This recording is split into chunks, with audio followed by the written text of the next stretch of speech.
AfroTales Podcast is a part of the Connected Podcast Network. Ahoy, my friends. Welcome aboard the AfroTales Podcast. I'm your storyteller, Aman Mazinga. Join me as we explore the tales that grew from the people of indigenous and African descent in the Americas and the Caribbean. After, come and see me, chef, who will impart upon you a recipe for the story you have just heard. So with no further ado, let us set sail on this new age of exploration. The Star Maiden, an Ojibwe tale.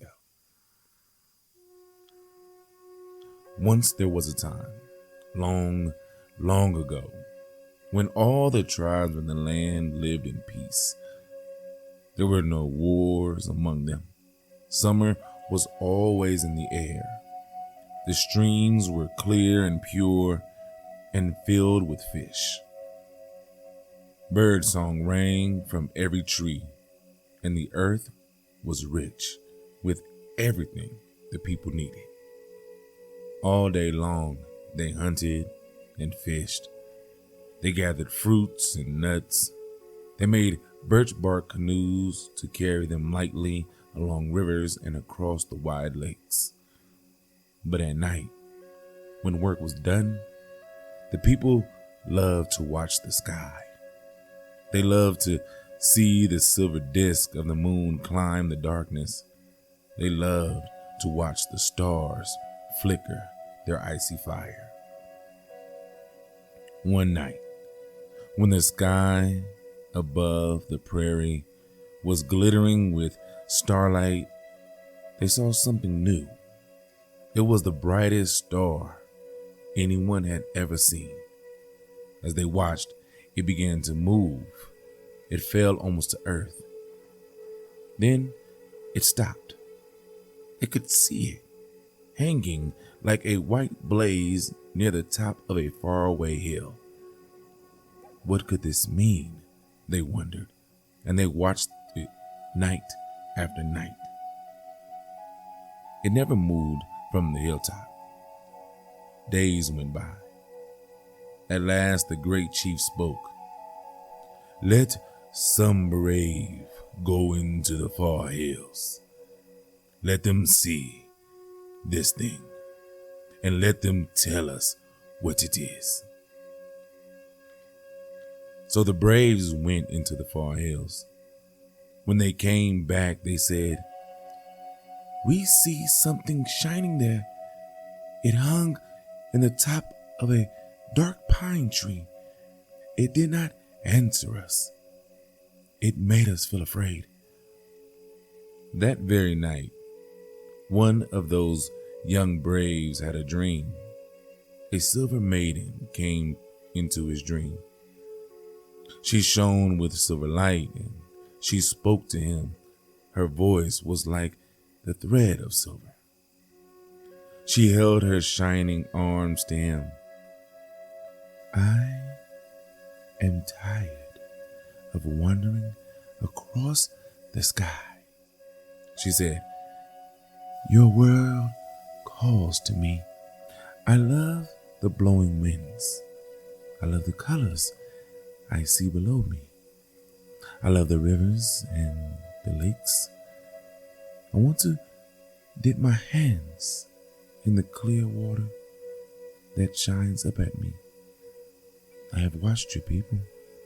I have watched the children playing in the villages and tumbling in the prairie grass. I want to live among you. No more will I wander the dark sky. Let your wisest people help me. Let them tell me what form I will take. Then I can live on your land forever." The young brave woke up. It was still night. His dream was gone. The silver maiden had vanished too. When he looked at the far-off hills, he saw the shining light hanging in the top of the dark pine tree.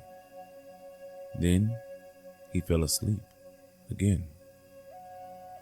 In the morning, the young brave told the chief about his dream, about his strange dream.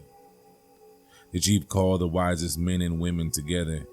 They sat in their council circle and listened. The chief stood up and he spoke.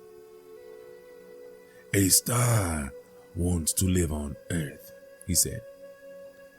Our people will welcome her. The blue air over the prairie will fill with bird song to honor her coming. On Earth, she cannot be a shining star, so let her choose the form she will take. She can be a flower growing in the earth. She can be a fish swimming in the water. She can be a bird soaring in the clear air. Her home will be wherever she finds a peaceful resting place. Go. You must find her and tell her this.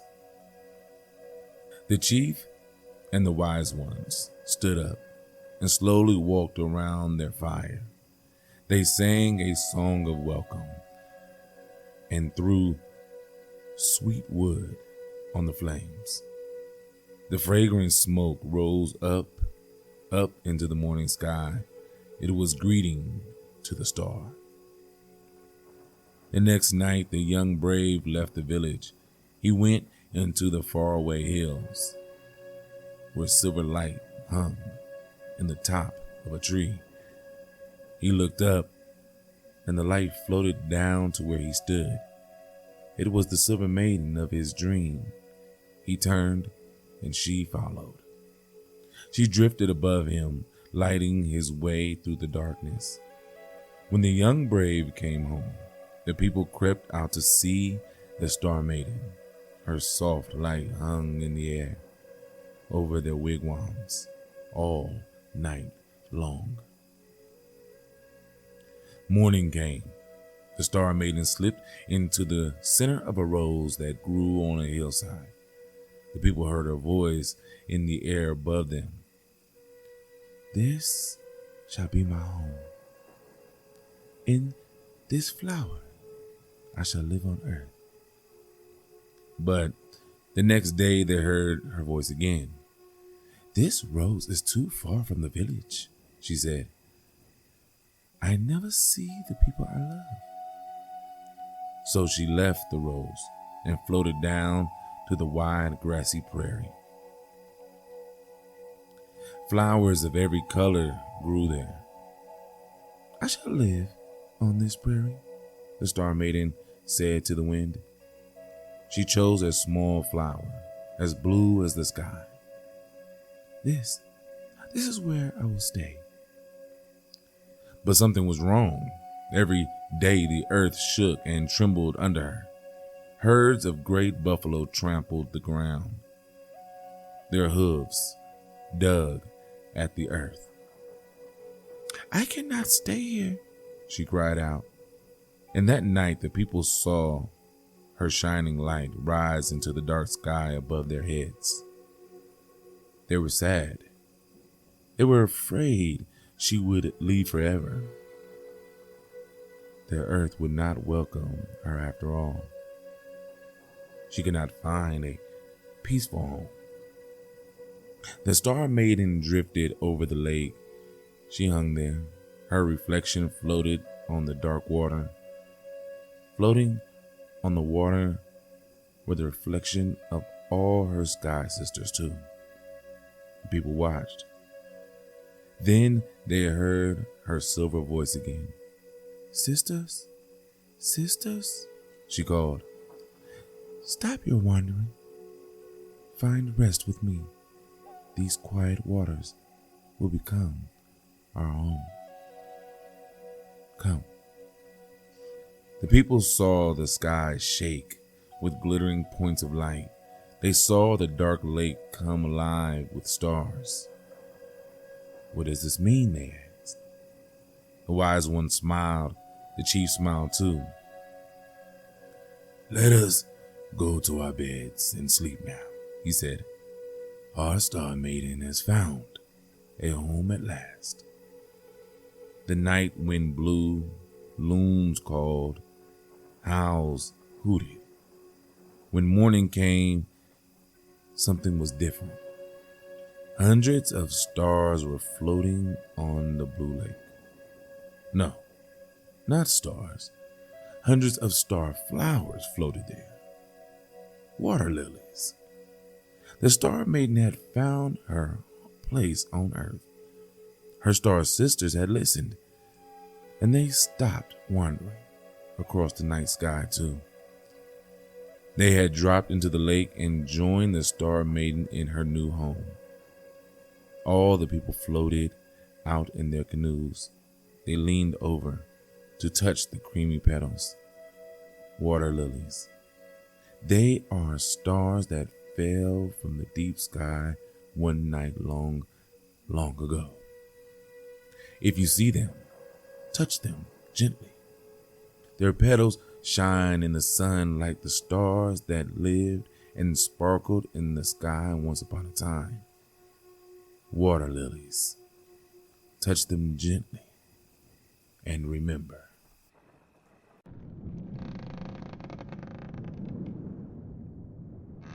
Wow. So that was a wonderful story, right? And I really wanted to get that story out this month, especially with it being Women's History Month. And I wanted to honor a woman of legend. And trust me, I had a lot to choose from, so it took a little bit.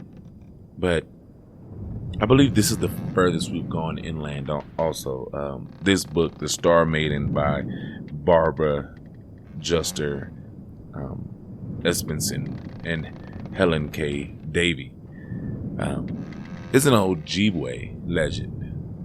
It's interesting because the Ojibwe come from Canada all the way down to Minnesota and Michigan, right? And although they used to be a very large nation, they're now relegated to the reservations that sprinkle their lands that they once owned, or they once roamed, I should say. But this could be so many things, right?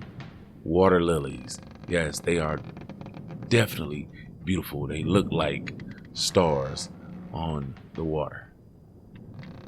And just going from a more scientific aspect of this story, I feel like they watched a meteor shower. You know, a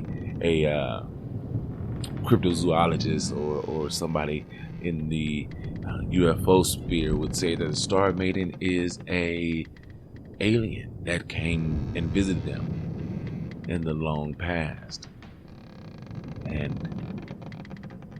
what they saw may have been a battle between starships of some sort. All kind of things can come from folklore and legends and everything like that, but I love that this beautifully silky talking and silky smooth woman just comes down and says, you know what, I want to live here among you and take the form of a flower. Oh, that's beautiful to me. That is simply beautiful. I don't even know how to bring this into your personal life, except for probably when you find a place to call your home. That is your home. You understand what I'm saying? We say home is where the heart is, and the Star Maiden proves that in this story. Home is where the heart is. She flew among the cosmos for who knows how long, saw these people, fell in love, and made her home there with them. That's beautiful. So beautiful.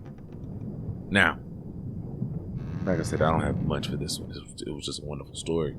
So, with that being said, go see Chef. He has a wonderful meal, hopefully from the Ojibwe people. If you're listening to this story and you know people that are of the Ojibwe nation, please share this story with them and contact me and let me know at AfroTalesCast anywhere and everywhere on social media. Let me know if this story is really true to them, because I don't know that aspect. I believe it is. And let me know if the recipe that Chef will be giving you guys is an actual Ojibwe recipe. I can only do so much research online to see if these recipes are actually from these certain nations without actually talking to people from those certain nations to find, get the recipe. So, again, go see Chef. He has a wonderful recipe. And until we meet again on our journey, as always, have a blessed day.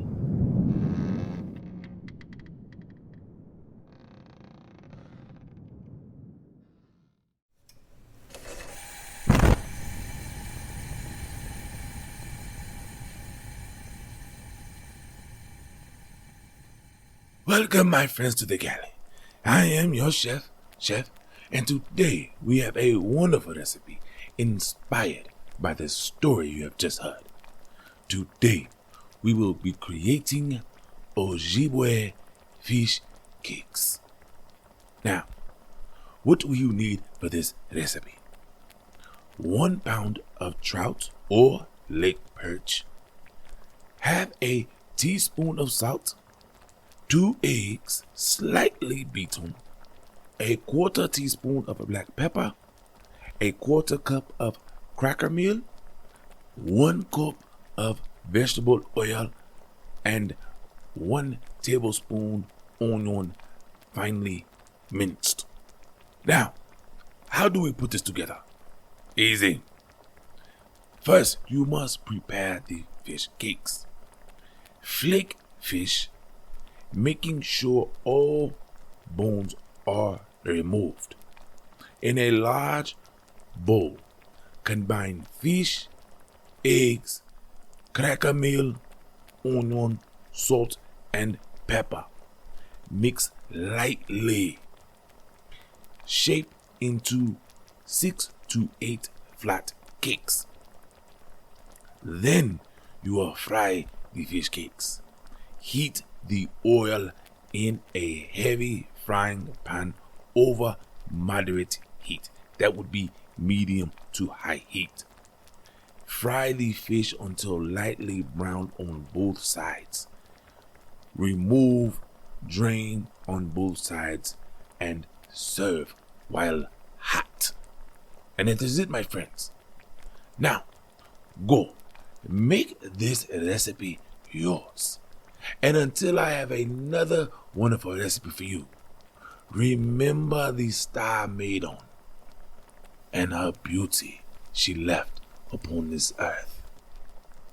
So until next time, my friends, as always, enjoy.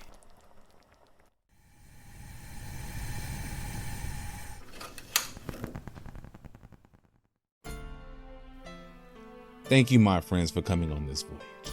Thanks to Art by Chalet for the logo, episode, and shirt designs. You can get t-shirts and other items on tpublic.com. You can contact me on all socials at AfroTalesCast. That's AfroTalesCast. And email me at AfroTalesCast@gmail.com. You may also become a benefactor by simply sharing with any and everyone, giving a thumbs up, a 5-star rating and review in your podcast app of choice, or simply donating on Patreon or Ko-fi.com. That's KO-FI.com. So until we meet again, may your winds be fair and your seas follow.